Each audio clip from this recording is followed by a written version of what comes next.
ലോജിസിം സോഫ്റ്റ്വെയറിൽ half subtractor എങ്ങനെയാണ് design ചെയ്യണമെന്നുള്ളതാണ് നമ്മൾ പറയുന്നത്. ഇതിൻ്റെ അകത്ത് വിൻഡോ എന്ന് പറയുന്ന ടാബിൽ കോമ്പിനേഷണൽ അനാലിസിസ് എന്ന് പറഞ്ഞൊരു ഓപ്ഷൻ ഉണ്ട്.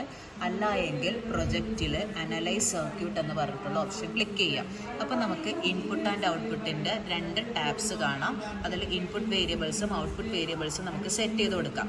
നമ്മുടെ ഹാഫ് സബ്ട്രാക്ടറിൻ്റെ ഇൻപുട്ട് വേരിയബിൾസ് എന്ന് പറയുമ്പോൾ നമുക്ക് 2 ഇൻപുട്ട്സ് ആണ്, എയും ഉണ്ട് ബിയും ഉണ്ട്. നമ്മുടെ ഔട്ട്പുട്ട്സ് എന്ന് പറയുന്നത് നമുക്ക് ഡിഫറൻസും ഉണ്ട്, അതുപോലെ തന്നെ ബോറോ ഔട്ടും ഉണ്ട്. അപ്പോൾ നമുക്ക് 2 ഔട്ട്പുട്ട് കിട്ടി.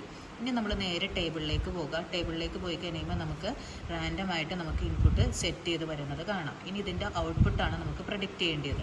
അപ്പോൾ ഫസ്റ്റ് നമ്മൾ എക്സ്പ്രഷൻ എടുക്കുക. എക്സ്പ്രഷനിൽ നമ്മൾ ആദ്യം ഡിഫറൻസിൻ്റെ എക്സ്പ്രഷൻ കൊടുക്കുക. അപ്പോൾ ഡിഫറൻസിൻ്റെ എക്സ്പ്രഷൻ എന്ന് പറയുന്നത് A compliment of B plus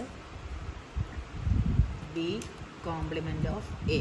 അപ്പോൾ നമുക്ക് ഡിഫറൻസിൻ്റെ എക്സ്പ്രഷൻ കിട്ടി. ഇനി അതുപോലെ തന്നെ നമ്മൾ ബോർ ഔട്ടിൻ്റെ എക്സ്പ്രഷൻ കൊടുക്കണം. ബോർ ഔട്ടിൻ്റെ എക്സ്പ്രഷൻ എന്ന് പറയുന്നത് എ ഡോട്ട് ബി.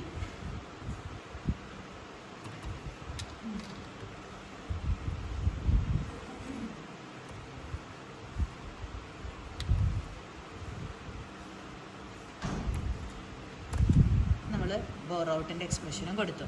ഇനി നമ്മൾ മിനിമൈസ്ഡ് ടേം എടുക്കുമ്പോൾ നമുക്ക് കെ മാപ്പ് ചെയ്ത് അത് ഗ്രൂപ്പ് ചെയ്ത് നമുക്ക് ഫോം ചെയ്യണത് കാണാം. അപ്പം നമ്മുടെ എക്സ്പ്രഷൻസ് കറക്റ്റായിട്ട് ഗ്രൂപ്പ് ചെയ്ത് നമുക്ക് കാണാനായിട്ട് പറ്റും. ഇതാണ് നമുക്ക് കിട്ടിയിരിക്കുന്ന എക്സ്പ്രഷൻസ്. അത് വെച്ചിട്ട് നമ്മൾ എന്ത് ചെയ്യുക, സർക്യൂട്ട് ബിൽഡ് ചെയ്യുക.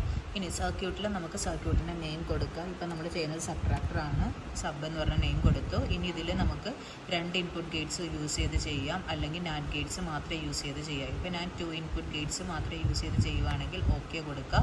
അപ്പോൾ നമ്മുടെ സർക്യൂട്ട് ഇവിടെ ഓട്ടോമാറ്റിക്കലി ബിൽഡ് ചെയ്ത് വന്നു. ഇനി ഇതിൻ്റെ കെ മാപ്പ് നോക്കാം.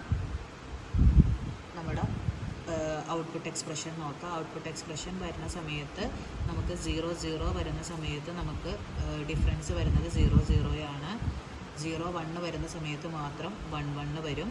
അതുപോലെ തന്നെ 1 0 വരുന്ന സമയത്ത് നമുക്ക് 1 0 ആയിരിക്കും വരുന്നത്. 1 1 വരുന്ന സമയത്ത് നമുക്ക് കിട്ടുന്നത് 0 0 ആണ്. അപ്പോൾ നമ്മുടെ ഔട്ട്പുട്ട് നമുക്ക് കറക്റ്റായിട്ട് ട്രൂത്ത് ടേബിൾ ഉപയോഗിച്ച് ട്രാക്ക് ചെയ്യാനായിട്ട് പറ്റും.